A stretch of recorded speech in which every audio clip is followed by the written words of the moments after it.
Hello everyone, my name is Jack and I have finished watching episode 7 of She-Hulk. And again, this episode, just like the rest, is utter shit. It is, again, trying to make all previous episodes just as bad or worse. And there's a lot to break down, so, let's get to it. Firstly, you have the most obvious one, Daredevil, still hasn't made an appearance, and this is a realization also that this is episode 7 and there are only 2 more episodes left. There are 9 episodes, which again is quite odd. I thought there would be at least 10 episodes, but yeah, it's 7 episodes done, 9 episodes overall, and there are only 2 episodes left, which makes me think that this is a prediction of mine. Daredevil will appear in the next episode. However, he will not appear until the very end of episode 8, right? He will come in and make his appearance in episode 8, and episode 9 will be like a full-on Daredevil interacting with She-Hulk. That's my prediction. But it also shows that people who want to see Daredevil are going to be very disappointed, and it's also triggering a lot of people who actually who like the show, because of course, you have the Daredevil fans who are angry at it, and then you've got the She-Hulk shills coming along and saying that it's not his show.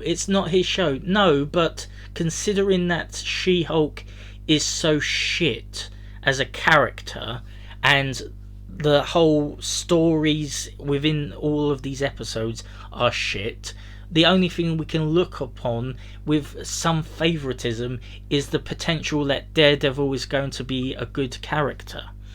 And considering that in the news from the actor Charlie Cox, who says that it's not going to be the same Daredevil, I would actually say to anyone who is a Daredevil fan, don't bother, because it's not going to be the same Daredevil. I've actually been watching Daredevil, the series, in preparation to actually see this Daredevil, because the only one that I had any knowledge of is Ben Affleck's Daredevil. So I went and watched the series. I've only seen series 1 so far and a bit of season 2 of Daredevil, and what I can say is I understand why people like Daredevil, right? Just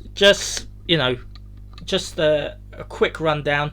Character amazing, story amazing, fight choreography again absolutely amazing. I can understand why people absolutely love Daredevil.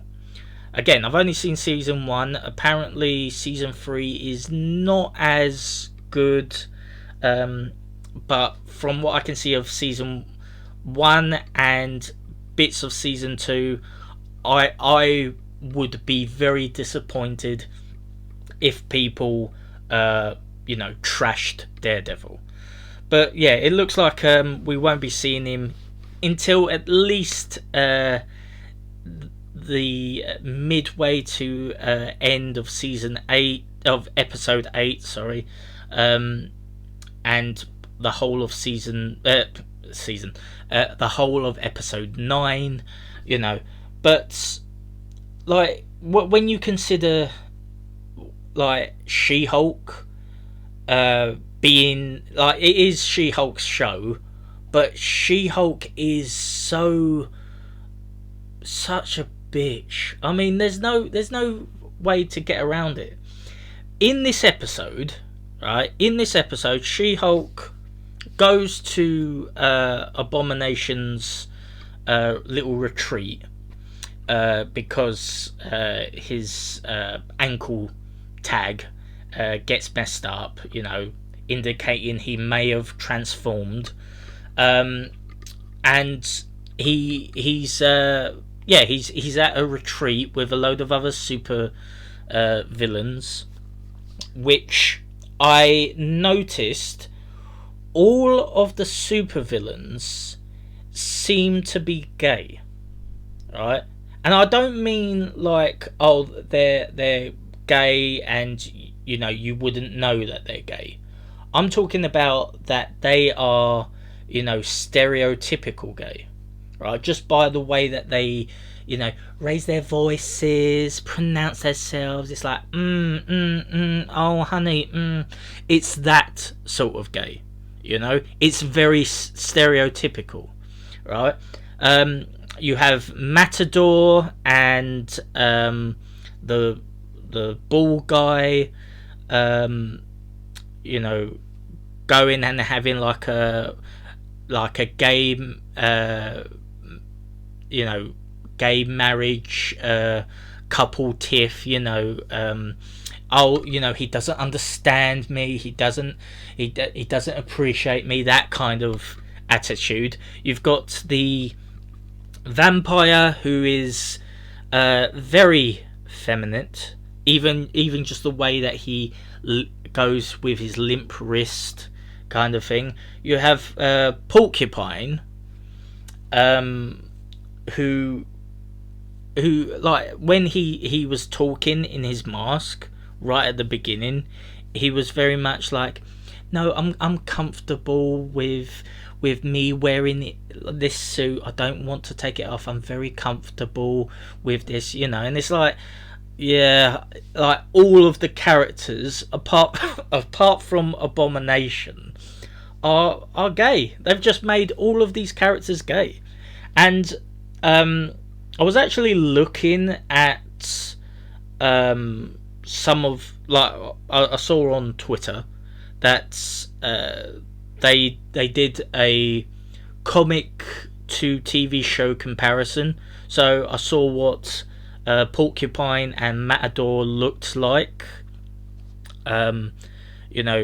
compared to each other, and it was just like, yeah, I would actually like to see Porcupine's like outfit in from the comic rather than this in the TV show. This in the TV show looks shit as fuck, right? Matador's one is okay, but fucking hell, Porcupine, it is literally like they just could not give a fuck, right? It's just a bunch of swords in a Wicker Man outfit, Also, I think Porcupine is white. And I also actually think that the vampire one is also supposed to be white. So they have actually race changed again, like they always do. They race change characters because, you can't have, you can't even have white villains anymore. You have to have black villains. You have to have everything be race changed. Everyone has to be gay. Everyone has to be this and that, But back to the episode. Jen goes and basically goes to counselling, and all through the whole session, right, she's talking about being with this guy Josh, who they make it very clear in the episode, Josh is evil. Josh is the most evilest person because Josh ghosted She-Hulk. How dare this man ghost She-Hulk? Do they not realise who She-Hulk is? She-Hulk is a goddess. And it's just like, I don't fucking care. I don't care. People ghost people all the time, right? I have been on dates. I've been on dates and I have been ghosted by girls. Right? It's not a big deal. People do it. Right? You just go and move on. It's the only healthy way that you can actually go with it. Right? If you actually go with what the show tells us that we should go, and say that Josh or any other man is evil because they ignored because they ignored the main female or any female, it just shows that it just projects this whole thing of we hate men and men are evil, right? Rather than just being like, oh, I got ghosted, okay, time for me to go out there and find another girl or find another guy or whatever, but they make it seem like he is the evil person, and I understand that Josh is technically evil, right? He is like basically stealing She-Hulk's DNA, right, for experimentation or whatever, right? I understand that, but they are still making it seem like it's just the men, right? All men are evil, and there is also a hypocrisy in this, right? There is a hypocrisy in this because Jen, right, already ghosted a load of people, right? When she went out on dates, she ghosted a load of men, right, who weren't up to her standards. She already ghosted them, right?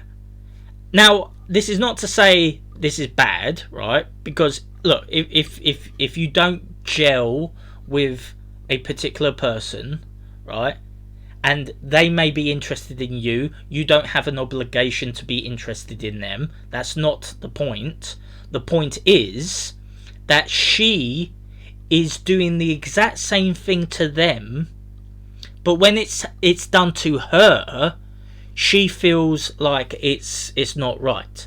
And of course, the only reason that it's different is because the guy that she is interested in is good looking. That is the only difference.